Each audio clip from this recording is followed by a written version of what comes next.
Hello and welcome to the debate. I'm your host Sana Maqbool with you at PTV World. In today's show, we're going to be taking a look at the current political situation of the country and the expected announcement of the date of the upcoming general elections. The time frame seems to be early next year, with hints coming in from the caretaker Prime Minister as well, saying that the ECP will be announcing the date of the general elections very soon. And this, of course, is an important announcement coming also after the return of the PMLN leader, Mr. Nawaz Sharif. Again, something that has been very hyped about and talked in terms of the kind of impact it's going to have on the political dynamics of the country, and what is often being cited as an important factor in the upcoming general elections and a level playing field that apparently needs to exist before the elections actually proceed further. What exactly that means and how exactly are different political parties, including the PMLN, will be benefiting or not from certain decisions is something that, of course, remains to be seen. But we're going to try and see exactly what is going on at this moment in terms of the impact that the upcoming general elections will have on the country, how prepared the political parties are, and what sort of legalities are also in the way, not just in terms of the particular cases of different political leaders and parties, but also in terms of the holding of the general elections as well. It seems that the petitions surrounding the issue of the constitutional matter of holding elections within 90 days of the dissolution of assemblies is something that is still being talked about. However, it seems that the petitioners have agreed on the fact that at least a time frame or a date needs to be announced, and so the 90-day limit is something that they're actually stepping back from. But whether or not that was actually a constitutional limit is still under question. And then, of course, is also the fact as to what sort of consequence or action needs to be taken on stakeholders who have violated constitutional requirements, including that of the president, in which the Chief Justice of Pakistan has also remarked whether or not a violation of the constitution needs to be dealt with under Article 6, which deals with high treason. So these are, of course, important questions that we particularly see at the moment. And then, of course, how a lot of responsibility is also being put on the shoulders of the caretaker setup, and for them being able to ensure that there is a level playing field for all, and that whatever sort of benefits or perceived benefits exist for different political parties is something that they are accountable for. So we're going to take a look at this entire scenario and then exactly what the ECP has to figure and think about in terms of the announcement of the date of elections and how prepared the country is, both in terms of the political leaders and also in terms of the financial and administrative requirements that the elections will have. These are going to be some of the questions that we're going to try and explore further in our show today. As always, I've been joined in the studios by senior analyst Farrukh Pitafi.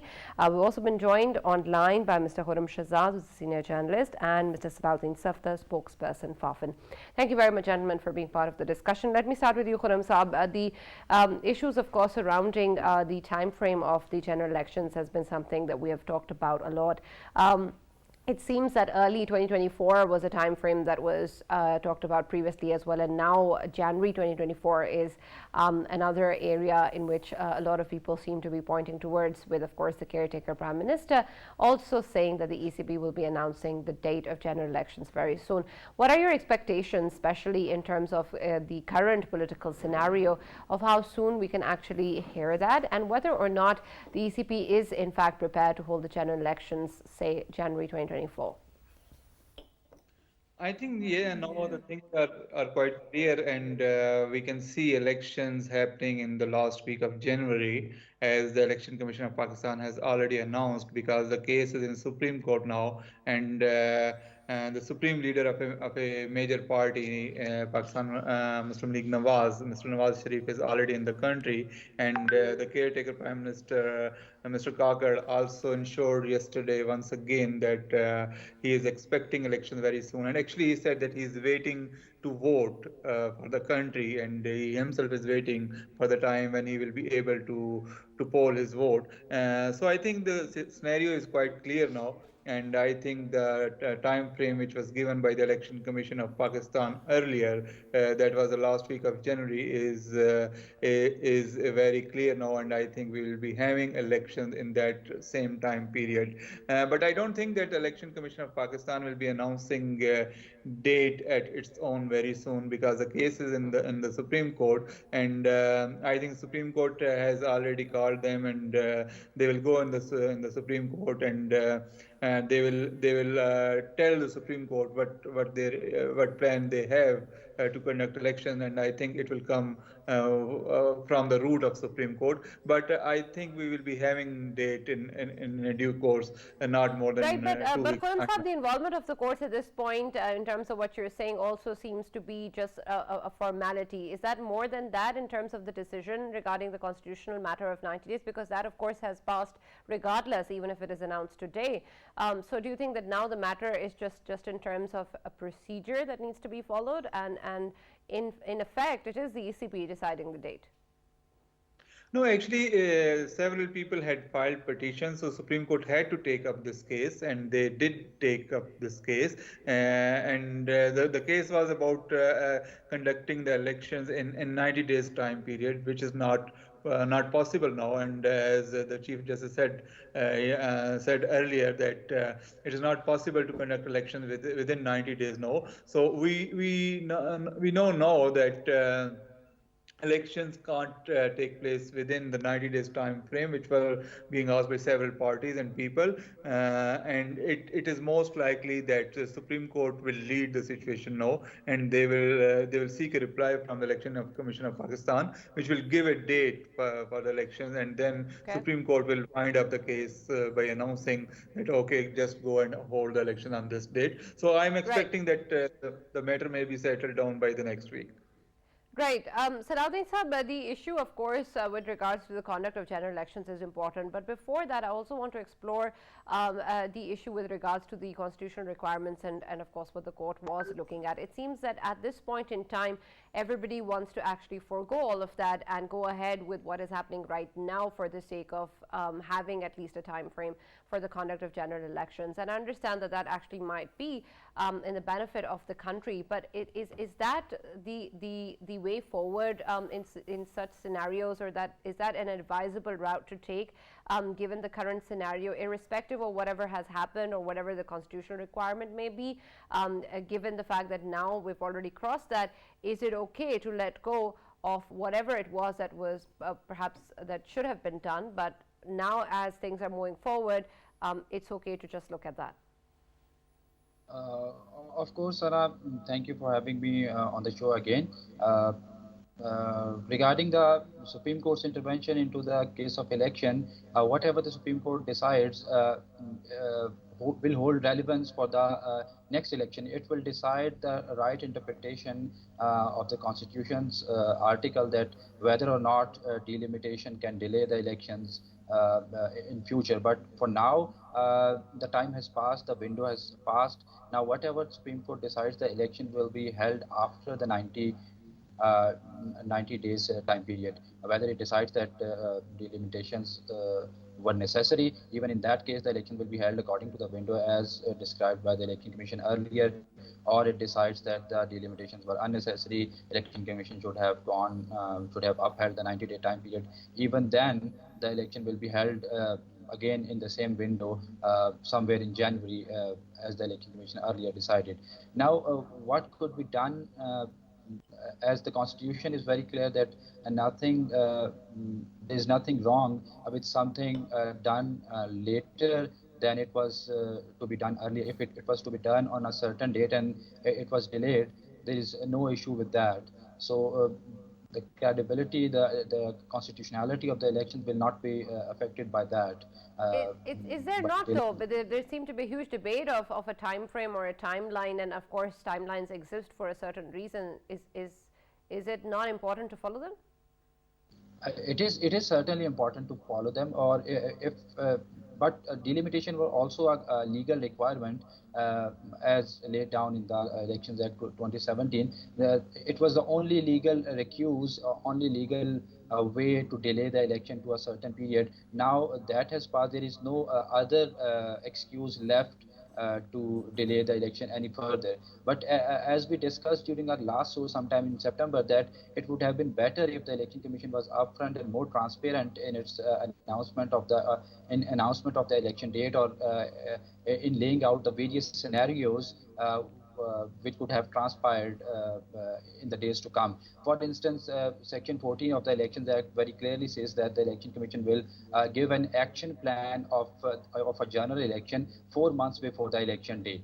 If elections were to be held on time, they were sometime due in October. If assembly was to complete its term, the elections would have been held in sometime in October. In that case, the 4 month window would have been sometime in June. So, Election Commission was legally bound to have an action plan in June describing various scenarios that if the assembly completes in its term, then the election will be held in October. If it is dissolved earlier than the completion of its term, then the elections will be held in November. Or if the census results are approved and the delimitations become due, then the elections will be held in this window. So if all of this was announced transparently in June, there would have been no debate, there would have been no confusion, there would have been no uncertainty, and not even media, not by the political parties, not by the opposition, not by the government, because it was the mandate of the Election Commission to announce the date. Even in June, the Elections Act 2017 has been amended, and the Election Commission was made independent to announce the election date. So this uncertainty or this confusion could have been avoided if things were dealt with transparently and in an open manner. Right, absolutely. Farrukh, the current situation, of course, in terms of whenever we hear about the actual date of the elections, it seems is at the start of next year. And of course, we've recently also seen the return of the PML leader, Mr. Nawaz Sharif, and this is, of course, something again that is being much celebrated by the party workers in terms of how that is going to add to the dynamics of the country. And we discussed it at length the other day as well. I want to then understand when the caretaker setup is being questioned with regards to their contribution, or the fact that there is impartial treatment towards one particular party or the other, or that they need to ensure a level playing field. What exactly is it that is the expectation here, not just perhaps maybe from the caretaker setup, or in terms of what the environment or what actually the situation should be at the moment or needs to be as a prerequisite to holding the general elections? What exactly will ensure a level playing field, and what really does that even mean? Right, Sarah, thank you very much for this question and the opportunity. I think first thing first, when you talk about elections, as was made clear even in the court by the Honorable Chief Justice of Pakistan, this matter actually is not related to the caretaker government, right? Right. Today he actually narrated the history of caretaker setup as well, and how it has somehow failed to fulfill the needs or expectations that were there. But regardless of that, it is not their job. It is essentially Election Commission's job, and Election Commission eventually has to announce the date. Unfortunately, so far we have been actually predicting that one domino will fall, the other one will fall, and eventually, after the next domino falls, then the election date will be announced. We have been given a ballpark, area or time to expect. That is end of January. Again, whether it is doable or not, that is not my concern. My concern is that by this time, we were finally expecting that we are going to see a date of elections, especially because the way your media works and punditry works, they kept on saying that once Nawaz Sharif is back in the country, then there will be level playing field, and then you can expect election date to be announced. That hasn't been announced. So what is the guarantee that it is going to be announced? In January, February, March, April, May, June, or whatever, right? Now, my humble concern is that it is usually whosoever has power has the capacity to bend rules according to their wishes. This is perfectly natural. This happens all over the world, used to happen, but this was called law of the jungle. There's another law as well, because in order to get rid of the most powerful or to contain their capability, mankind actually came up with the idea of an order where you are going to have some kind of processes and institutions which ensure that you are going to have certain dates, certain structure, certain way to perform things so that the power cannot exploit the system, right? Unfortunately, at this moment, it seems that that hope that one day we are going to see that systemic restrictions are going to do away with exceptions, that is going away. Yeah, but that hope doesn't seem to be anywhere near right now. So my concern right now is that whether there is level playing field or not, what we are mourning at this moment is fall of something even bigger, and that is idealism in a system that works for you, me, and everybody equally. It isn't that the former Prime Minister Imran Khan suddenly becomes Ladla or no Ladla at all, or that Nawaz Sharif can actually practically walk out of a prison, go abroad, stay there for 4 years, and then come back without consequences, right? So at this moment, the concern is not only level playing field. It is the rules of the game that are different for the elite of the country and for the common man of the people. Right. Khurram Sahab, the situation then, when we take a look at what is going on, especially the kind of uncertainty that exists in terms of the announcement of the elections, what exactly will then be the trajectory that different political parties are actually going to take? The caretaker Prime Minister has also made a statement that, of course, they would like to have all parties, everyone have access to participating or contesting for elections, but it is, of course, upon the courts as to who actually gets to do that.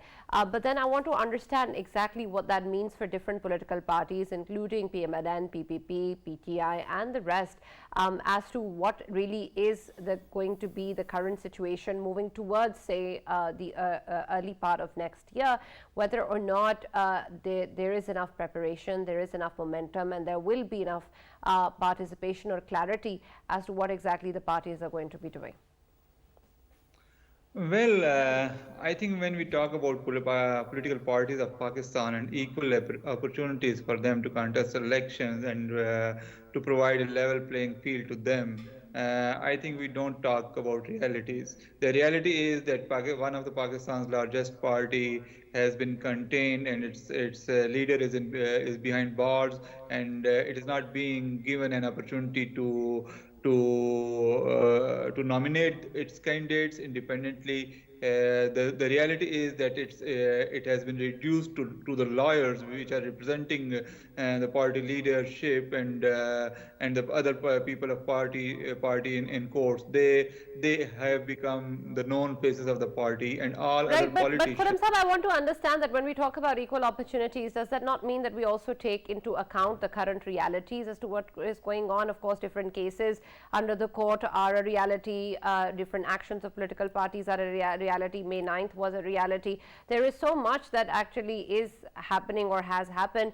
Is that not also taken into account when we talk about equal opportunity? Surely that doesn't mean that if general elections are around the corner, all is forgiven and everyone should proceed with a clean slate.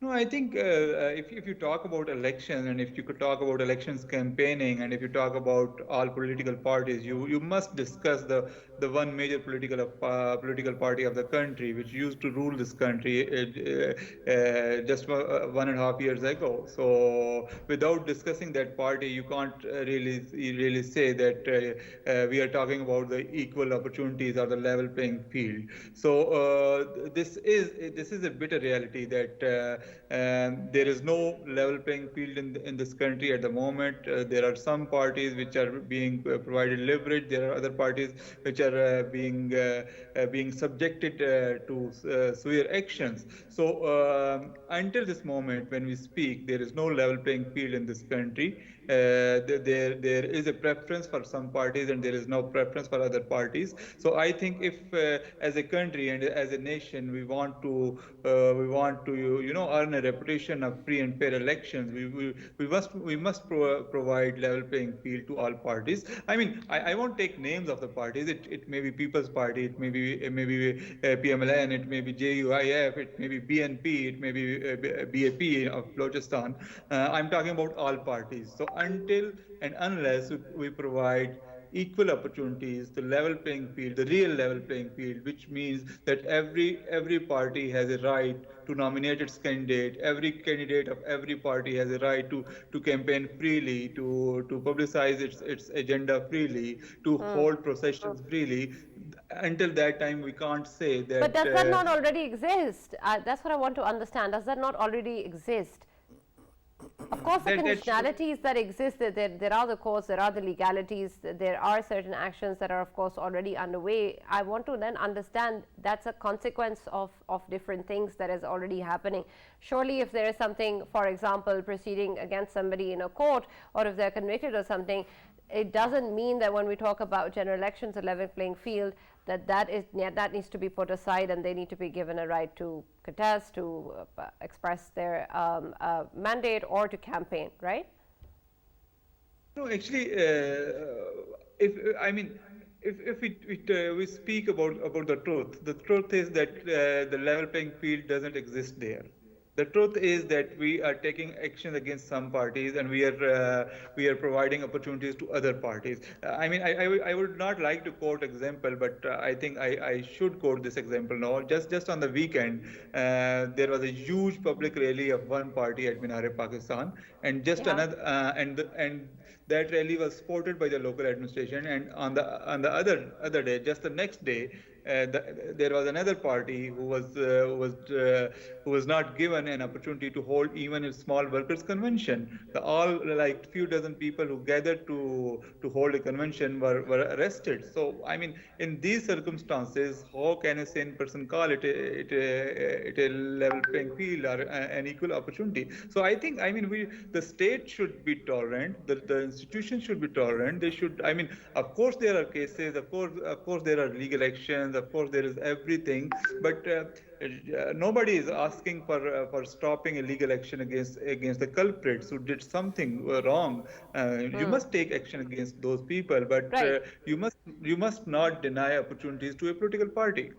All right. And Salahudin Sahab, I'd like to take your perspective on this as well. My question actually is whether or not there even should be a level playing field as we are understanding it. But let's move ahead from that also and talk also about in terms of what is the discussion regarding the ECP's conduct of the elections themselves, given the time frame, given the current scenario and what the country is currently going through. What obstacles or what sort of considerations do you think need to be in place before the ECP actually does come up with a date? Especially given, of course, the delimitations as well and the potential objections to it. Certainly, there are growing concerns about the impartiality of the caretaker governments. Multiple parties, not only PTI, but also the Pakistan People's Party, have raised this concern over the past few days. As we discussed earlier, it is the Election Commission's job to dispel this notion of unfairness in the election. It is the Election Commission's job to proactively come up and tell the people, tell the public through its press statements, through its notifications, that they are taking actions wherever there are genuine concerns and where there is unbased, unfounded perception. It is again Election Commission's job to dispel that unfounded and unverified perception against the unfairness of election.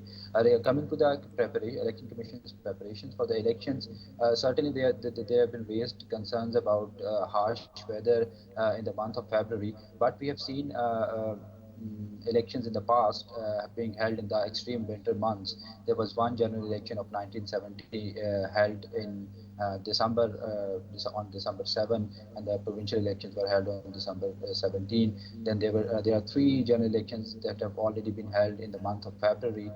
2008 election was also held in February after the assassination of Benazir Bhutto. And there was So there are total 4 elections that have been held in the months of in the winter months that winter usually start in the month of December and ends by the end of February or early March. So election commissions in the past have been able to hold elections across the country, even earlier before dismemberment of East Pakistan. An election was held in the winter month in both East Pakistan and West Pakistan. So I think we should remain confident of the election commission's capabilities to arrange and to make arrangements for the elections across the country in any weather. So far, we have had 13 elections and we have held elections in almost every season. So that does not seem to be a very very strong concern about the capabilities of election commission. Other than that, the delimitations process is also about to culminate. Today is 24th. The voters have up till 27th to file their representation. Then the election commission will start hearing those representation, and by the end of November, to be precise, on November 27th, the election commission will be coming up with a list of constituencies where the elections will be held. Interestingly, there's this one provision in the Elections Act 2017, specifically the section 22, states that there should not be any change in the final list of constituencies 4 months before the holding of an election in a constituency. So that remains one caveat that the election commission will have to cover, as it did in 2018. Like in 2018, delimitations completed just a few weeks before the election date of election, before the start of election process. Similarly, this time again, the delimitations will be very fresh. Candidates would have no time to understand their constituencies before actually going to the campaign. So it will be difficult for the candidates, for the political parties to identify their candidate, to decide that which candidate. Right. So, Salahudin sir, when you talk about how parties won't have the time, I want to understand then, will that not be a potential obstacle or an objection that perhaps can be raised by the different parties? Do they have to adhere to their timelines as it is, irrespective of any objections that they may have or the kind of difficulties in terms of their candidates, as you are mentioning? Yeah. As I just said that it was similar was the case in 2018 when the delimitations were held just a few weeks before the start of election process.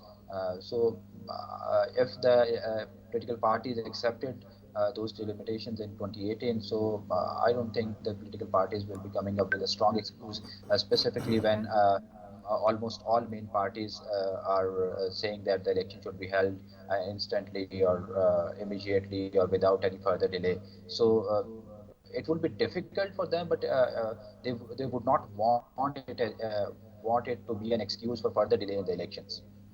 All right. And Farrukh, before I ask anything else, I know that you're going to comment on the level playing field, and I want to hear your take on that as well. So let's begin with that. Yeah, I just wanted to qualify one thing. And by level playing field, I don't mean that if a leader of one party is shown some concessions, the other one should also be allowed, even if he has broken law, to actually walk out of prison. My humble submission is stop doing that.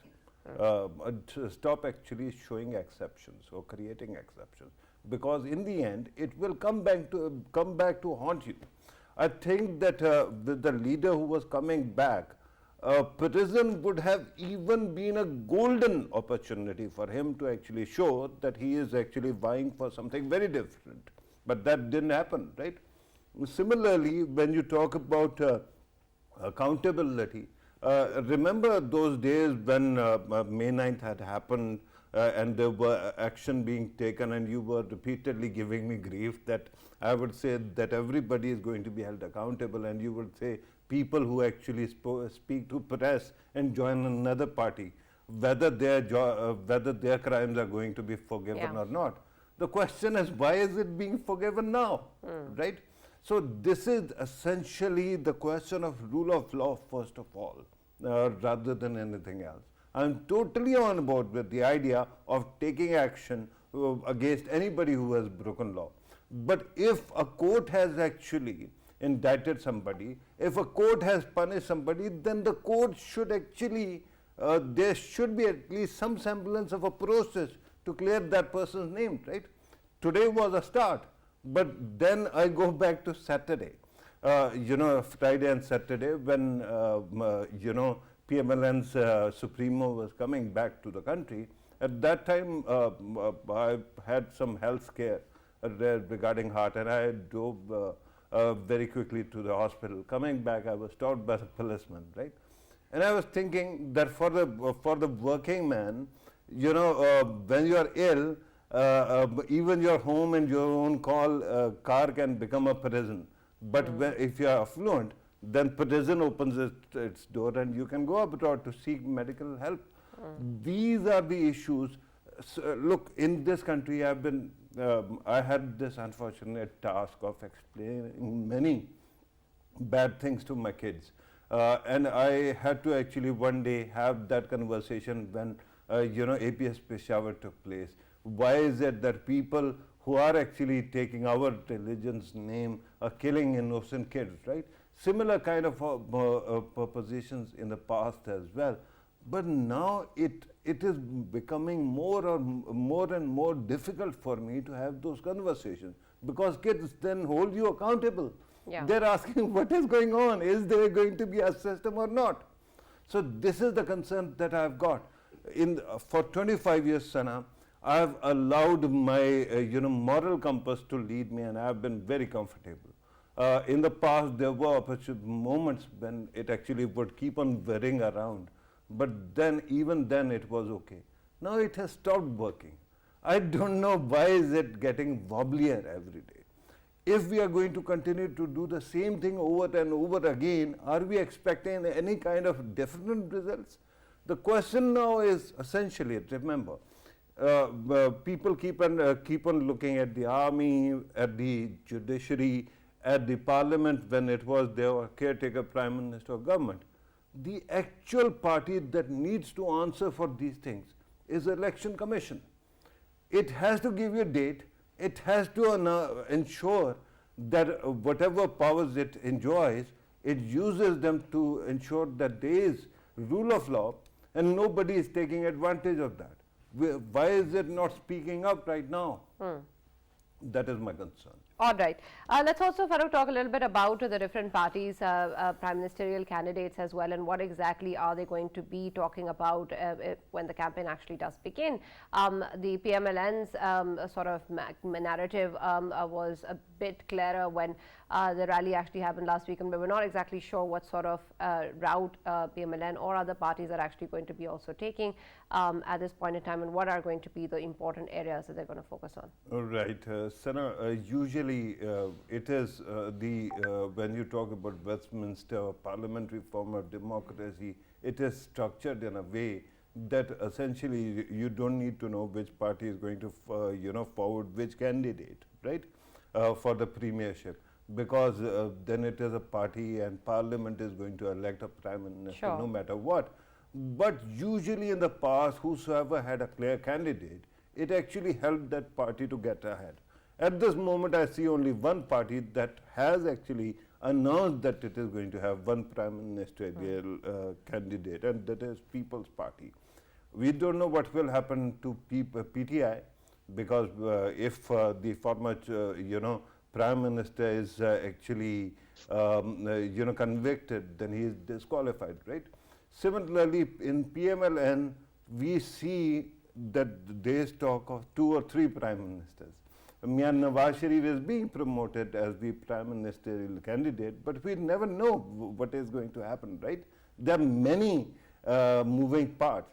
So with that kind of situation, of course, this is a huge issue right now.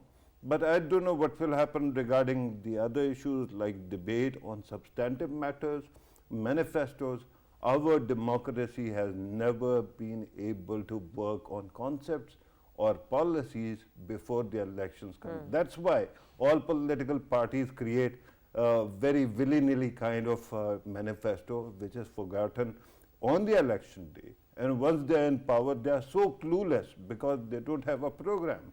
They don't work hard, they don't have shadow governments, they don't have that kind of team of experts to carry through. And then they have to rely on two things. First, bureaucracy, and that's why you see preferential treatment in bureaucracy also. Then, of course, army. And in the end, then they complain. Then somebody else is like taking over. When you have actually ceded so much ground, it is going to happen. Yeah, absolutely. Khurram, the situation then in terms of what exactly is going to transpire is important in terms of different institutions as well. Previously also, and especially perhaps in the past year or so, we have seen that different institutions and the kind of friction that existed came to light, and there was a lot of conversations both in terms of media about not just the role of the military leadership, but that of the judiciary and that of the parliament. And of course, these institutions all are important for the democratic setup of the country. But when we now talk about the upcoming general elections and how it's going to unfold, of course, the kind of rhetoric that we see within different political parties has the approach of taking everybody together. But exactly what then will be the requirement of political parties when they're looking at taking office in the general elections and then taking part in their campaigns, and how exactly will that sort of credibility and trust be established that seems to be perhaps at its weakest point in Pakistan? I think first of all, Election Commission of Pakistan should come up with a clear-cut date, and a date should be given for the polling day. And hopefully, as I have said earlier, it will be done, I think, in a week or so time. So, and it will come through Supreme Court. So once the date is out, we all know that when the polling day will happen, then there should be announcements regarding this code of conduct and the schedule of the elections and the campaigning time and other rules and regulations, and then a free and fair procedure should be allowed to everyone. Of course, as Farrukh Sahib has said, and I also mentioned earlier, that the people who have cases against them, let the courts decide those cases, and let the legal process should take its course. But having said that,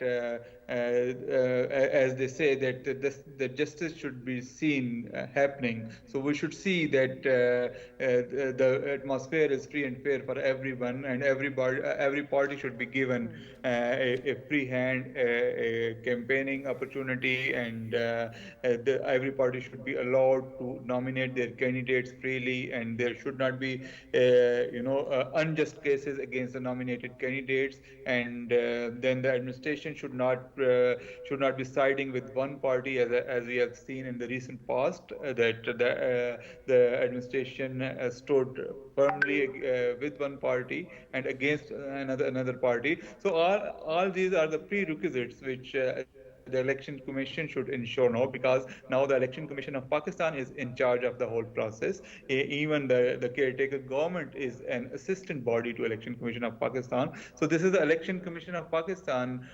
We should come in front and we should announce certain steps, and should ensure free and fair atmosphere to everyone. And it should make arrangements that everybody should come and say that, okay, this process is free and fair. So I think that enough time has passed. So the time has come now that the Election Commission should make some clear announcements and should go ahead with the process.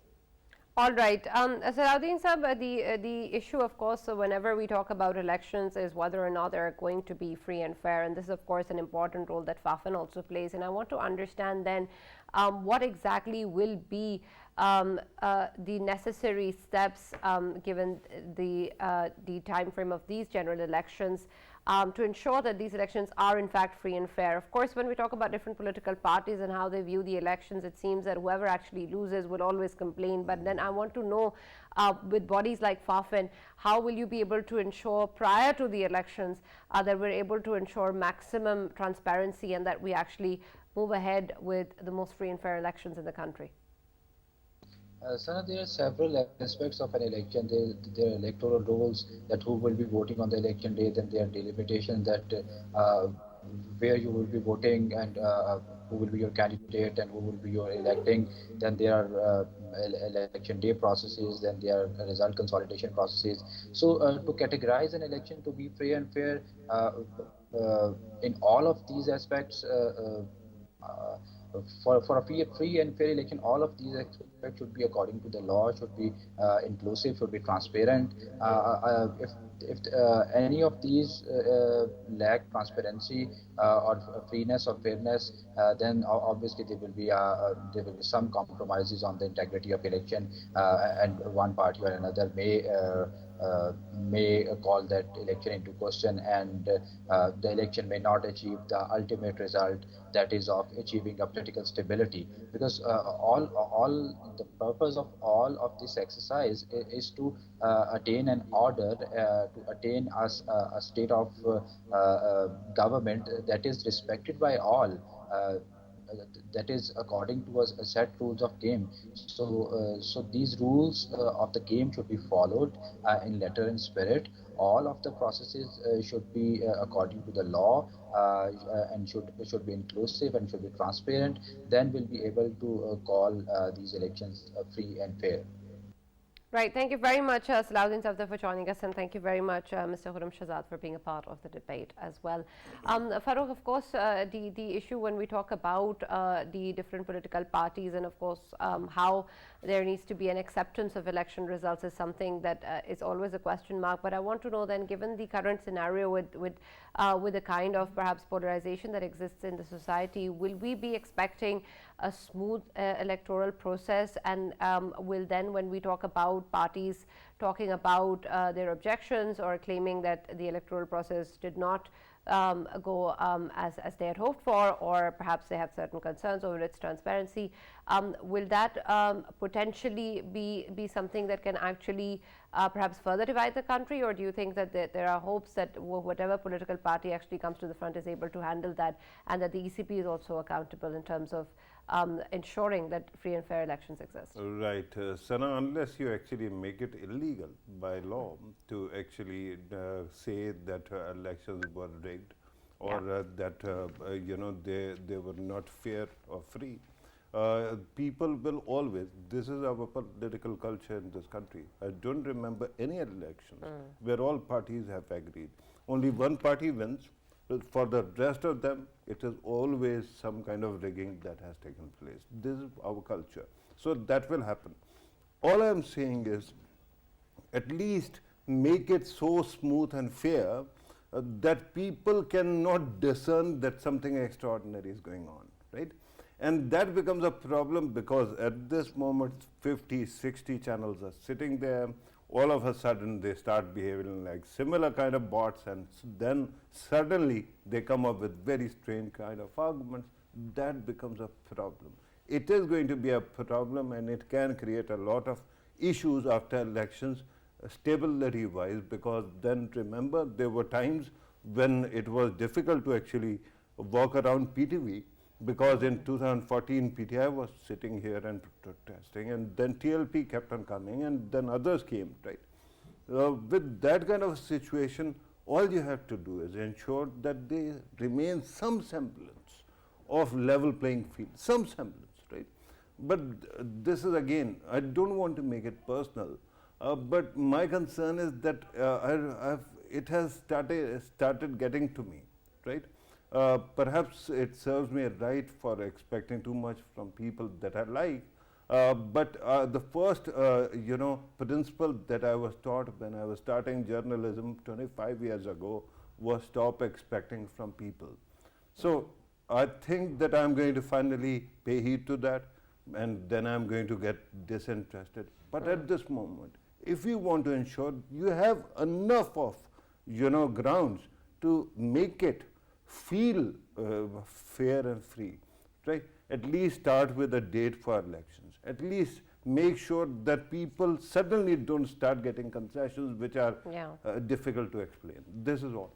Right, absolutely. Thank you very much, Farrukh, for that, of course. And we hope that the election date is announced soon, as the caretaker Prime Minister also pointed towards, that we move towards elections possibly sooner rather than later, and that actually whatever is the outcome of the elections is something that has been born out of a most transparent effort. That's all that we can hope for at the moment, and we'll now see you tomorrow.